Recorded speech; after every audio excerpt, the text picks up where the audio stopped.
প্রায়শই আমার কাছে তোমাকে ভীষণ খামখেয়ালি স্বভাবের মনে হলেও তোমার ভেতরটায় আমাকে করা যত্নের কোনো কমতি পাইনি।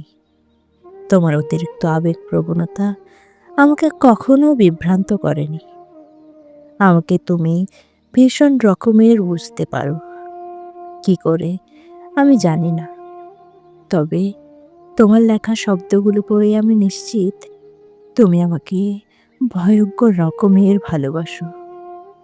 তুমি আমাকে সারাক্ষণ তোমার কাছেই রাখতে চাও, যেটা অসম্ভব। কারো সম্পর্কে ভালোভাবে না জেনে তাকে ভালোবাসাটা একরকমের আত্মবিধ্বংসী পরিকল্পনা। তোমার কাছে সারাক্ষণ থাকা আমার পক্ষে সম্ভব নয়। আবার তোমার লেখাগুলো ছুঁয়ে থাকার অভ্যাসটাও বদলাতে পারছি না। তোমাকে যে ভালোবাসবো সেটাও পারছি না। আমি তোমাকে কাছে টানতে চেয়েছিলাম, আর তুমি কি করলে? তোমার যে অজুহাতের কোনো শেষই নেই। কাছে আসতে চাও না, সে কথাটা স্পষ্ট করে বলে দিলেই পারতে। এত ভনিতা করার তো দরকার ছিল না। তুমি যতবার আমার সাথে দেখা করেছ, আমাকে যন্ত্রণা ছাড়া আর কি দিতে পেরেছ?